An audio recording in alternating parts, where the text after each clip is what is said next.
Ever forward in our quest for perfection here. We got the DAILPORT Daily, all DAILPORT, all the times, where the cutters hang. Now taking applications for 05 and Class D personnel with a button. We got a button, boys. Okay, so we're going through the HTLM version of this. I went and I bought the advanced version of this, and I went through it and I saw some really cool stuff on the samples for the wizard sheets. And it got me going, so I've been poking at it a lot tonight. But my Minimo here is basically my set, and I'm just getting for the text for right now, and I'm going to come back through it as basically a build into that to see what that gives me as terms of these are some of the basic principles, what they're doing. I can throw in a line break with it. So we got all the goodies up in here. You know, just one of everything kind of in its position. I can form a test off of this.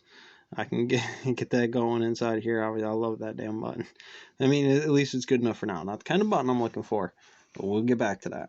This is where I want to be for that initial standard model anyways, when I'm doing my 0 to 1s and stuff. But this will also give me a cleaner heading on that, because I actually want some differential between that. Just off of its natural setting is a nice way to do that for the basic matrix as we're platforming just this page. I know it says it does its own width, you know, to the it's going to go its italics to the, you could also go card, you could go something else. I'm not quite sure what those do yet, but that's not important comparatively to what it is we're doing right at the moment. And again, so I want to change scales a little bit. I want to have a heading, you know, be able to change this over, basic operations, get some code, figure out where it goes, how to get it there, and get it from here to there. Again, because I'm using Mimo for this, that's where, again, this becomes problematic. And again, I'm still not really utilizing any of that ability for what I could do for text potentially, but I really can't do anything with it in general anyways, for the most part over here, because again, you know, you try to get that heading over here and you can do that just fine, but you know what I want to be able to do is click into a different page. Now again, the wizard is real nice about that it has some of that set up for you.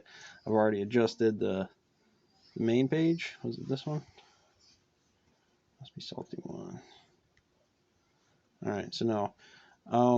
But yeah, you can basically just take the wizard in here. We'll get that in there, and you can get the wizard come over. And then I was trying to hack it because again, I just wanted the button.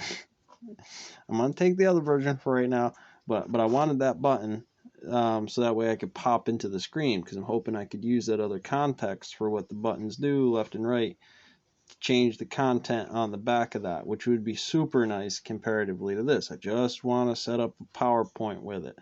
You know, if I can get it from there, it saves me from having to do it with PowerPoint based on what some of these abilities are and how I can double down as a computer. Because again, they're talking about it in the read for a lot of this, given the DOS here into introduction, I think is what it was. Overview, well, I think it's about layouts or something. References, which one was it? It might have been references. Yeah, layouts. So this is where I got. Well, again, you know, it's kind of all over the place, really. But when we get in here to layouts, we can get into the linear, which is a lot about this up in here. We got, and again, my first original video on this material was going to cover this matrix while dealing that 0 and 1 function through the build of this function, while getting you something like this, so you can actually program that differential while you're working it.